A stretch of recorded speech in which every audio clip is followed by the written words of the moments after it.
Hello and welcome back to Facebook Ads Mastery. I'm your instructor Andrew Tapin, and in this lesson we're going to take a look at creating an ad to promote your page.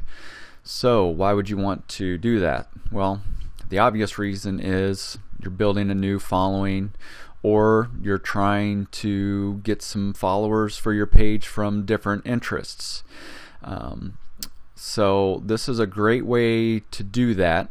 Now on that note, I will mention that I don't run these type of campaigns very often, mainly because I tend to get plenty of likes from my page post engagement and click to website campaigns, and I like to have those type of page likers because that tells me they were interested in whatever product or service I was promoting, and at least in my mind, will be more likely to engage with what I am promoting or offering in the future. But if you want to kind of have that social proof and build up a page before you even start promoting products, then you will want to run a page like campaign. Now, obviously here on Ads Manager it's listed as promote your page, but more frequently if you're reading articles it'll be known as a page like campaign. So let's go ahead and click on that, and we're actually going to take a look at these two pages because I'm going to show you some differences between them. First we'll take a look at my marketing page, and you will recall me mentioning about the wonderful 20% text rule that Facebook has. So when you pick your page that you're going to promote, like usual, Facebook will pull up a default image. So let me scroll down to that first. And on a page like campaign, your default image they pull is actually your cover photo. So more likely than not, you probably don't want to use that. For one, you'll notice that the size is a lot bigger than the recommended ad size. So whenever you actually place that ad, it'll probably be resized and some of it cut off. And you'll see here my cover photo has a ton of text in it. And Facebook has automatically told me that my ad actually has too much text. So they give me a nice little link to learn more about that. So keep that in mind. And as I mentioned, Facebook doesn't always show that to you, but when it's fairly obvious like this, they're going to pop up the warning that your ad has too much text in it. Just like any other ad, you're going to want to use your own ad image because it's going to be more relevant. You know, you can make an ad that has your company or business logo in it, as we'll see here in a second.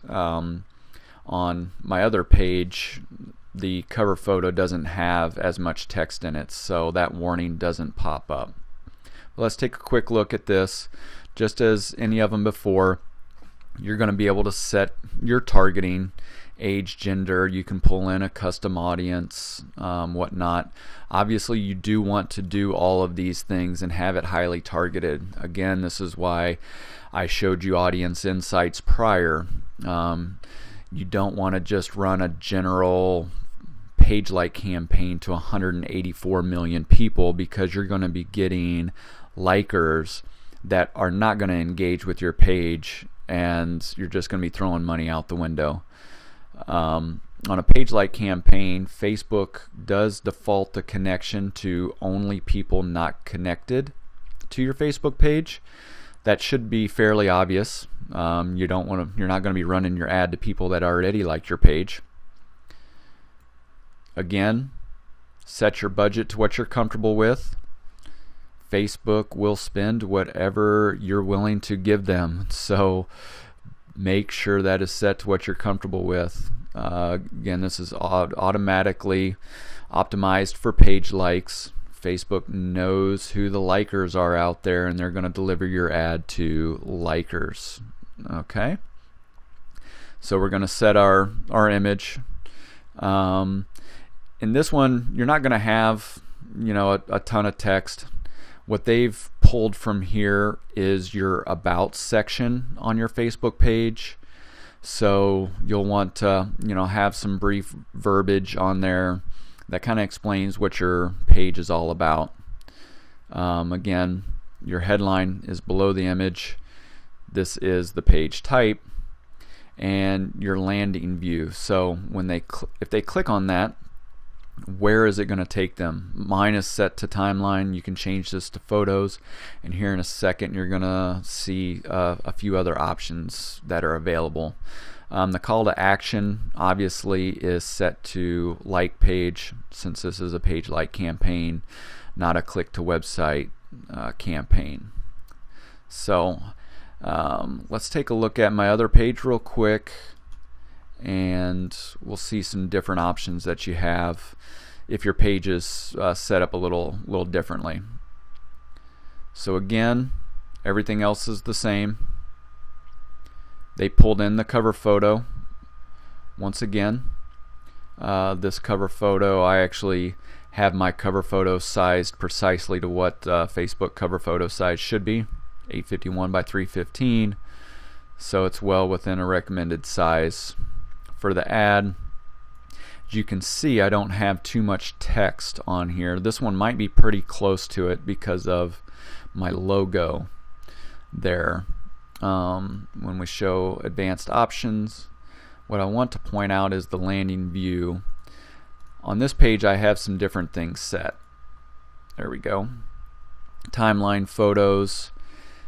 This is a newsletter opt-in that I have set up on my Facebook page, and I do have a couple videos, so you can actually determine where you want people to go to on your Facebook page. If you have a link set up to videos that maybe are promoting some products, send them directly to that.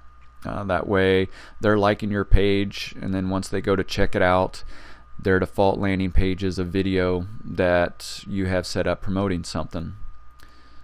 Alright, so that's how you can build a following.